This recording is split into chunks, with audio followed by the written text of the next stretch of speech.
Okay,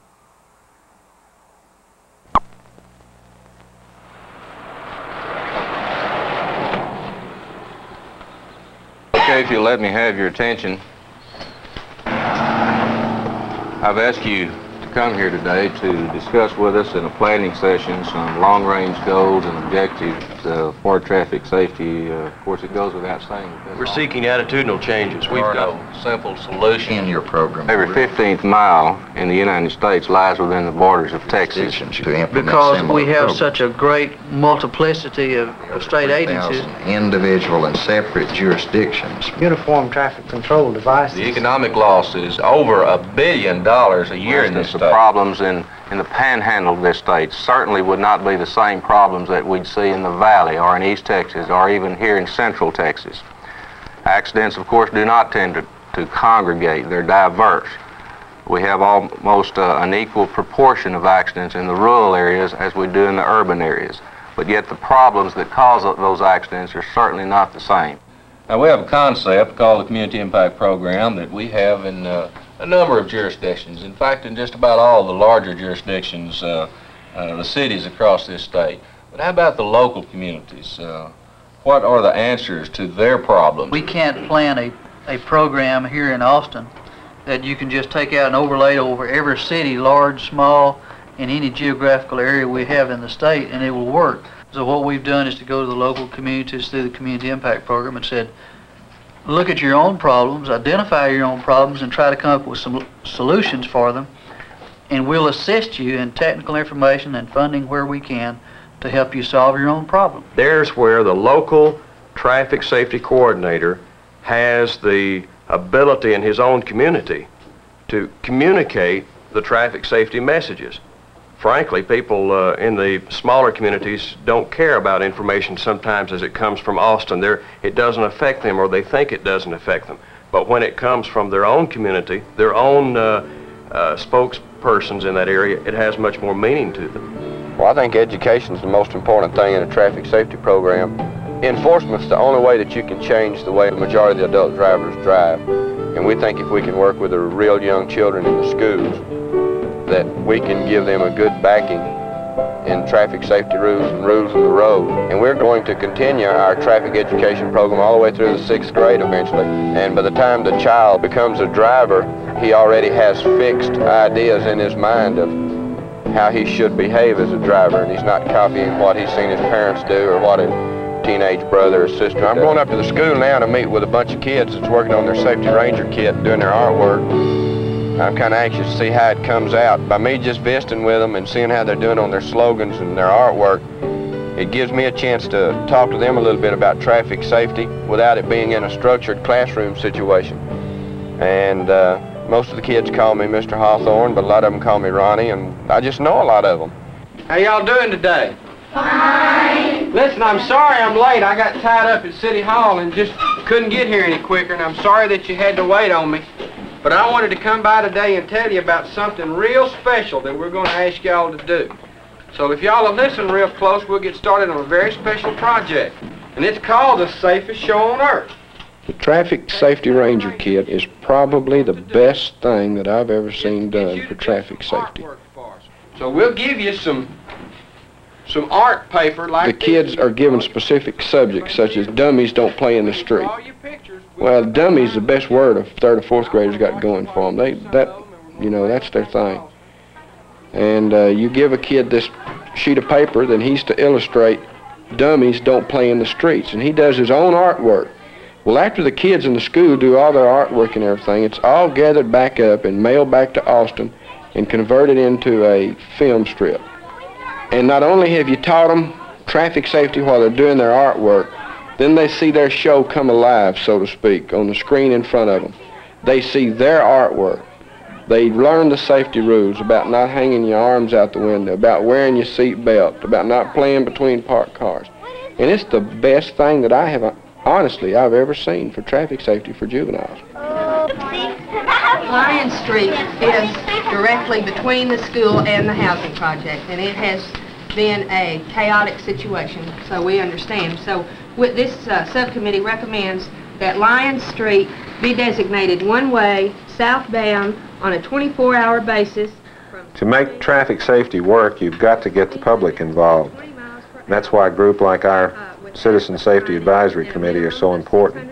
No parking zone to be established along the west side of Lyons Street by the school, and that 24-hour parking be allowed on the east side of Lyons Street. This is one of those cases. Their responsibilities not only include advising the city staff on things that they feel like need to be done, but also they have a responsibility to generate the input from the community toward the eventual goal in education, which is changing drivers' attitude.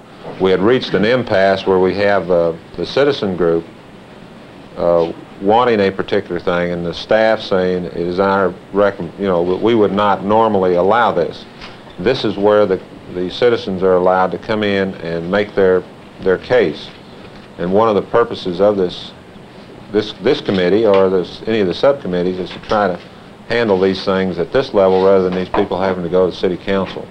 So I think this is a classic case of how this subcommittee works, other than just approving or recommending approval for sidewalks. Mr. Chairman, I move that these recommendations be adopted. All right. Are there any questions? Second. All in favor of this motion signify by the usual sign. Aye. Opposed? Motion carried. Every day in Dallas, there are in excess of 100,000 trips into the city. Let's just take a person that, let's say he lives in DeSoto. When he comes to work, he goes through maybe Duncanville, Dallas, and he might work in Richardson, which is not uncommon with a major employer of the area, Texas Instruments in Richardson. So going to work, he might go through about 4 different jurisdictions. And it's very difficult to confine traffic safety to jurisdictional boundaries. It just is not that sort of a problem. Because of the amount of freeway we have, 101 mile, I think to be exact, and because of limited resources, we don't really have the manpower we need on the freeways to do the job we need to do. So it's very important that there be a coordinated effort in enforcement, particularly on the freeway system. The problem is I can see is what can we do in an area as large as Dallas and with limited resources? Well, I think the key to the thing, John, is going to be identifying the times and the locations of the offenses that we're going to try to stop. Be more selective in the type of, or in the deployment of our manpower. A selective enforcement style where we locate where and the times that the DWIs are going to be on the streets and deploying our manpower accordingly. I agree. Concentrate your manpower in the area where our problems are. Decided they needed a sign. There was a sign put there. If we had an intersection that had a serious accident, well, the next day we'd put up a stop sign there, and which is really no way to regulate your traffic or the control of it, but it was just really the only thing we needed to do until this traffic sign program came along. We have found that that's the rule of thumb in the communities we've been working in. If there has been an accident at an intersection, signs immediately go up after that. Mayor, this is the intersection that I wanted you to look at. Jim and I do not feel that the 4-way is warranted because the traffic volume is not enough through this intersection. Let's just have a look at it. Well, is this where you had reference to that bus obstructing the view of that stop sign? That yes. You were unable to see the sign? As you'll see, we have a school bus parked right here. A person coming up parallel to this school bus is not going to be able to see that stop sign, so he won't know that he's supposed to stop. And generally, I noticed during our survey the other day that the sign replacement program for Mayor Mushka is just one of several we're working on. We have one in Itasca, which is in Hill County, one in Meridian, which is in Bosque County. We have Mart and Moody, and Leroy, and West, in McLennan County, and Mahia and Limestone County. The smaller communities cannot support a full-time position. Usually what happens in our office is that we will receive a phone call from an official, and Jim and I will meet with the official, and he will say, we have this particular problem, and then we will work toward the solution of the problem, whatever it may be. It may involve a contract, or it may involve just some education for the citizens. We're finding many of the same problems in the communities. Of course, there is something that is unique to each community. but we're finding that they are having problems in the downtown area, around the railroads, and in the school zones. What I am doing right now is identifying the programs that are available in the area, the problems that are here, and trying to match programs with problems. We used to say our goal is traffic safety, and then we added one word. We made it traffic safety management. And I think that's really where we're going, is try to manage better the utilization of all the funds we have. You know, whether they're state funds or federal funds, they're all going to work on the same problem. Quite frankly, there's just not enough dollars to go around to fund all of our needs. So we have to be realistic and pick out, identify what our specific problems are. And we do this by establishing priorities. What do we have to do now? What's going to have the greatest impact? Where are we going to get our biggest return for our dollar? If you agree that we are indeed trustees of tax money, and that's really what we are, and that money is limited and the need is great, then it was obvious we had to go to some better way of applying those limited funds to this tremendous thing we call traffic safety problem. And I think out of that realization became the implementation of management by objectives as the philosophy of this office. Most of the cities that we call community impact program cities do submit a comprehensive plan to this office each year, and they update that plan. And this plan addresses their problems and the proposed counter activity to address the problem, as well as projected cost for implementation. So it gives us a lot of basic information to make management decisions upon. You know, we use the traffic safety plan kind of as a Bible for traffic safety. We identified our problems, we found out where they were and what we needed to do with them, and the different ways we could go about correcting them. But without the plan to go by, we couldn't systematically approach these problems and really try and stop the collisions. And if you stop collisions in one spot, they're going to move to another. So we keep pin maps and traffic data in our plan, and it helps us find out why we're having wrecks and what we can do to keep our people from having collisions. In some of the big cities where they have traffic safety coordinators, they can stay in an office and do their job and make a few meetings because of the way that's structured. But in a town the size of my city, I can't sit on my duff in my office and get anything done. Without the people and the administration support, our traffic safety program would have fizzled in the first 6 months because it's too big a job for one man to tackle, and one person can't do it. We can get this up just as soon as it cools off. You know, it's a good thing we've got our machine, or we'd be spending about 30 days waiting. The pin maps represent 4 years of accident history in our city, and each color pin represents a different type accident. Note the large number of collisions around this intersection. Here they are again for this year. They continue to be a problem, and they were a problem again in '75. We've now got a grant approved for new signalization for this intersection, and we think it's going to reduce the collisions because most of them are left turn accidents, and we're installing protected left turns. I would like to see the people of our town expect the services of a traffic safety department, no matter where it's located in the municipal structure, just as they expect police and fire protection.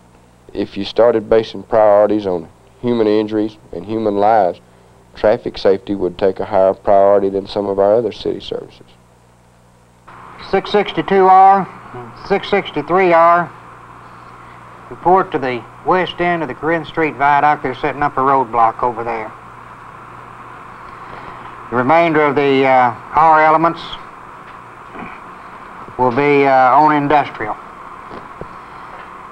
You've already got your regular freeway selective enforcement units already in service out there on the freeway. So we'll confine our activities to the industrial area, and the regular colors out there will be Showman B.J. Martin, M.A. Ridinger, J.P. Dameron, C.E. Starks, B.E. Ridinger, and R.M. Wilson. Those are your regular officers that you will be covering. So just keep alert. They call for cover, just cover them. Just give your location where you're starting from, because we might have an element closer by. So this keep on the ball.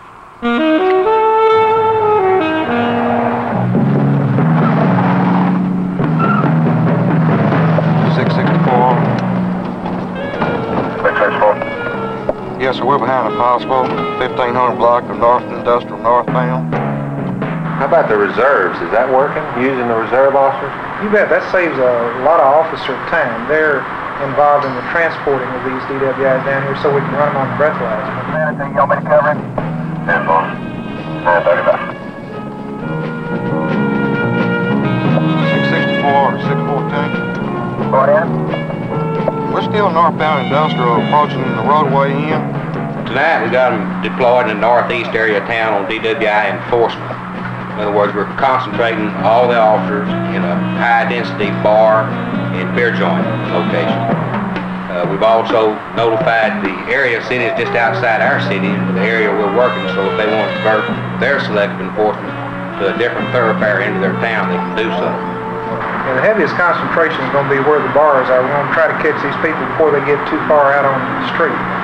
See if we can get them off of the street and into the jail. Well, you're not putting them, I notice, out on the freeways as such. Most of the concentration, apparently the way you said, is off of the freeways. Why is that? Why do you do that instead of having them out on the freeways? Well, when we can, we'd rather get the drunk driver before he gets on the freeway. And aside from that, it's harder and more dangerous to apprehend one once he gets on the freeway because of the high speed that's involved. Yeah, if he gets on the highway or up on the freeway, it can just, it can get lethal up there.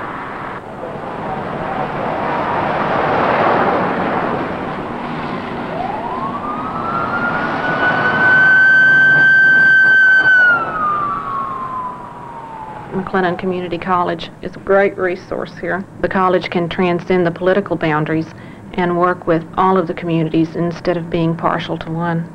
At the college there's a public information office, so publicity is carried on smoothly. We also have a media center and many other supportive departments that can help us to project our programs. They have accepted our office here because we have always provided a community service, and they just see this as an extension of community service. Jim is an area traffic engineer. He works not only with the 6 counties that are in my jurisdiction, but also in 7 counties to the south. So he works with 13 counties. He's really making an impact. He makes my job so much easier. A lot of people feel like that the answer to all their traffic problems can be handled by a sign, which is actually not the case. Some traffic problems can be made better by the use of a sign, so we can help in the engineering aspect of it by considering design factors, considering past accidents, considering the physical environment that's involved there, that we can actually come up with a better idea of what should be done to improve the situation. The sheriff's office knew that I was working in this area, and I had worked for the sheriff's office before, so I had good contacts there. They asked me if there were any way that I could work with them to send 2 men to a breathalyzer operator school, because they were getting more and more DWIs in on the weekend, and it was difficult for the DPS men to handle the load. And there was a school that was going on at this time at East Texas State. So we sent 2 men to the breathalyzer operator school, so now they have the men who are qualified to run the breathalyzer instrument. Got that?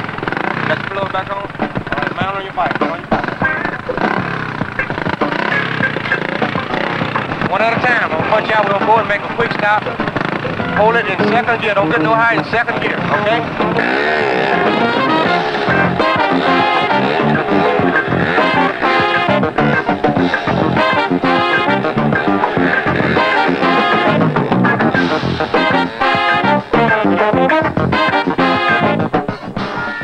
Motorcycle safety for children is one area where an educational program would be a great benefit to the community.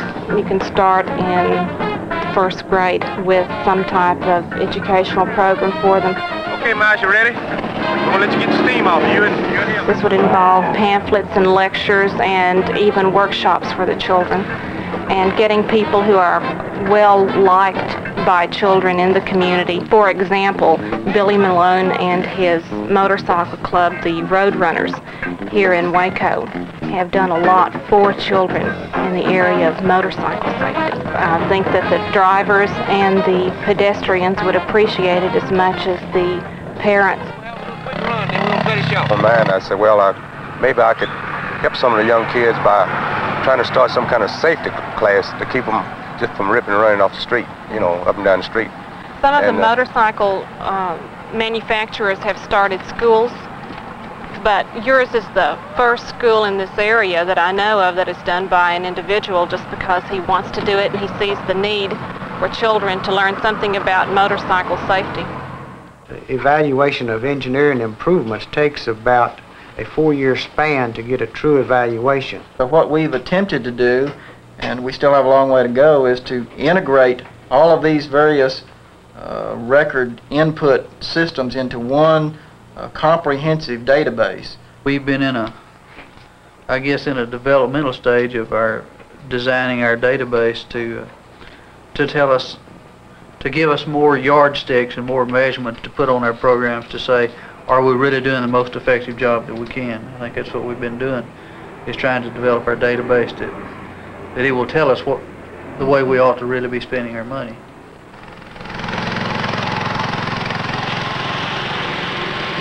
You know, the nice thing about Safety Town is that city employees didn't build it. Volunteers from the Traffic Safety Commission and the fire department put all the buildings together, and they're letting us use this fire truck to clean the walks and everything off, getting ready for a class. Different business people in Hurst, Euless, and Bedford donated the money to pay for these little buildings, and then we got them put up. Had a few summer classes last year. Then we got the school system to agree to make Safety Town part of the first grade curriculum. So we're looking forward to this fall when we're going to have 1,800 first graders working in the little town and coming and spending time out here learning about traffic safety. Okay, no questions. We'll move on into the educational group. Ask John Pickett, who is the subcommittee chairman of that group, to outline where we're going with education. Okay, these 5 areas we have decided to work in our area up here. A group of people from various communities, Dallas, Garland, Mesquite, Grand Prairie, just to name a few, decided that we needed to try to coordinate our efforts in the metro area to exchange information, to determine common problems, to hopefully get some projects going that would be conducted in more than one jurisdiction. So if Garland has a selective enforcement, then Dallas can divert their limited resources to another area. And from that concept, from sitting around drinking coffee talking about this, finally came the Metro Traffic Safety Coordinating You might Committee. be advised that traffic is beginning to build up in those areas at this time. We have a police report of a collision on the northbound lane of Interstate. Pedestrians sometimes have to cross the street. Okay, all you pedestrians, cross the street at the traffic light. Wait until the light is green and all the cars have stopped. If there is no light, cross at the intersection. Program in the safest show on earth. Has an evaluation been done to see how much of this attitude and this knowledge that has been derived from this program, how much is retained by the children?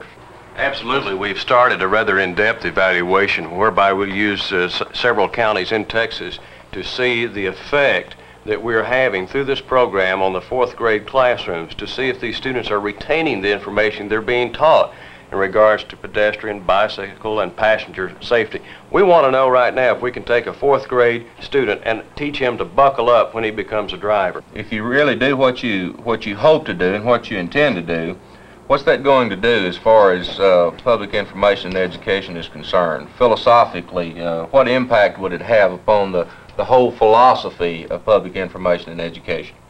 If we can document and prove, bottom line, the effectiveness of education in the elementary schools, that the majority of our programs and our funding will go into public education. And this is bar none, not only Texas, but nationwide. All of the states will see the merits of education. But first, we have to document it and prove it. That's where our funds will go. That's where our efforts will go.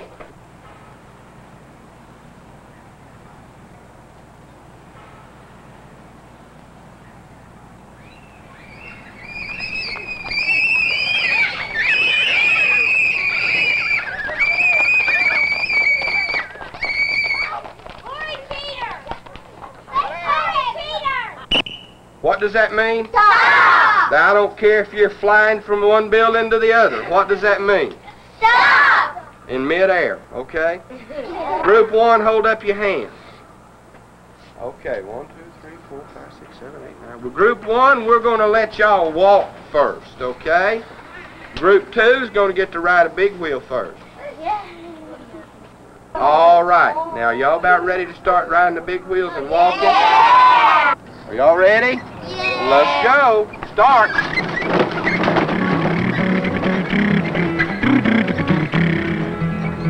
Take me riding in the car, take me riding in the car, take you riding in my car, I'll take you riding in my car.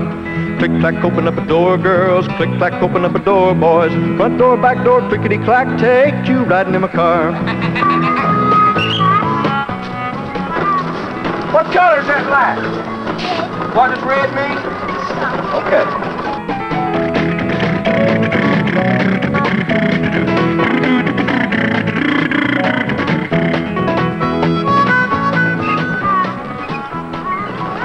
Everybody wait. We got one running the red light. What color is that light? Climb riding on the front seat, spread out, spraddle on the back seat. Turn the key, step on the starter, I'll take you riding in my car. Guess what? Switch! I'm gonna let you blow the horn, I'm gonna let you blow the horn. Stop, stop! I'll take you riding in my car. I'm gonna zoom you home again, I'm gonna zoom you home again. Taka, roll home, take you driving in my car.